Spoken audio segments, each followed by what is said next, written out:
मुंबई में फिर वही हाल, भारी बारिश और शहर जैसे थमसा गया है। सुबह से जो तेज बरसात हो रही है उसका असर दिखा रही है ये रिपोर्ट, खासकर जो शहर के निचले इलाके हैं वहां। तो आज इसी रिपोर्ट को देखते हैं, जरा समझने की कोशिश करते हैं कि जमीनी हकीकत क्या है और लोगों पर क्या असर पड़ रहा है। रिपोर्ट का जो मेन फोकस है वो अंधेरी सबवे पर है। सुबह की बारिश से ही मतलब पूरा भर गया है वो। रिपोर्टर बता रही है कि आसपास की जो ऊंची जगहें हैं वहां से पानी तेजी से बहकर नीचे आ रहा है सबवे में।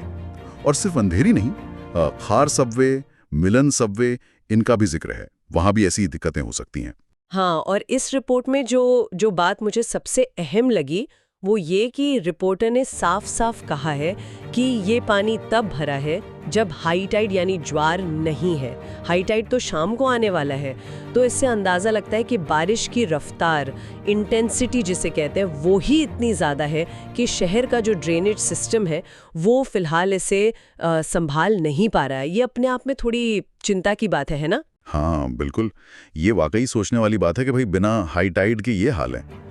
और जाहिर है जब सिस्टम पर इतना लोड पड़ता है तो सीधा असर ट्रैफिक पर दिखता ही है। वो तो रिपोर्ट यही बता रही है, मुंबई में ट्रैफिक बहुत स्लो हो गया है। हाईवेज पर, दूसरी मेन सड़कों पर गाड़ियों की लंबी कतारें हैं, जाम लगा हुआ है। सुबह सुबह दफ्तर जाने वालों के लिए तो बहुत मुश्किल हो रही होगी। अच्छा, रिपोर्ट में ये भी दिखा रहे हैं कि अंधेरी सबवे के पास पुलिस मौजूद है और उन्होंने वहां वो बैरिकेडिंग कर दी है पानी के पास।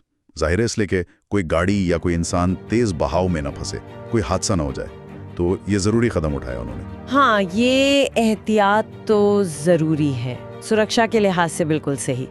लेकिन ये तो एक तात्कालिक उपाय हुआ ना, मतलब प्रॉब्लम को तुरंत रोकने के लिए। सवाल तो वही रहता है कि हर साल मॉनसून में ये नौबत आती क्यों है? क्या ये जो पानी निकासी के रास्ते हैं वो काफ़ी हैं? उनकी सफाई ठीक से होती है? ये पूरी स्थिति हमें याद दिलाती है कि मुंबई जैसे बड़े शहरों के सामने कितनी बड़ी चुनौतियां हैं।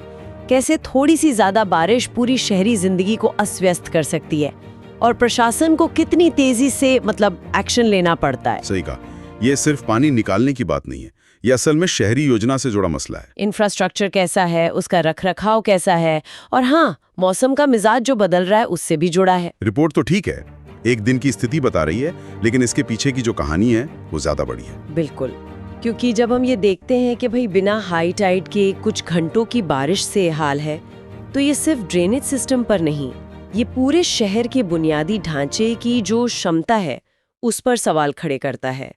क्या हमारा इंफ्रास्ट्रक्चर तैयार है बढ़ती आबादी के लिए, बदलते मौसम के पैटर्न के लिए? तो इस रिपोर्ट से जो मुख्य बातें निकल कर आ रही हैं वो ये हैं। सुबह की भारी बारिश ने हाई टाइड के बिना भी मुंबई के निचले इलाकों में काफी पानी भर दिया है। गंभीर समस्या है। ट्रैफिक पर बहुत बुरा असर पड़ा है और प्रशासन मौके पे है, कोशिश कर रहा है स्थिति संभालने की, लेकिन चुनौती तो साफ दिख रही है। हाँ, और ये हमें सोचने पे मजबूर करता है कि अगर बिना हाई टाइड के ये स्थिति है, तो जब तेज बारिश और हाई टाइड वो भी एक साथ आ जाएं, जिसका डर हमेशा बना रहता है मुंबई में, तब शहर कितना तैयार होगा? क्या शहर की तैयारी उस लेवल की है, या हम हर साल मॉनसून में इसी तरह की परेशानियों से जूझते रहेंगे? कोई स्थायी समाधान निकालने पर क्या और ज्यादा ध्यान दिया जाएगा? ये एक अहम सवाल है जिस पर शायद शहर को और गंभीरता से सोचना होगा।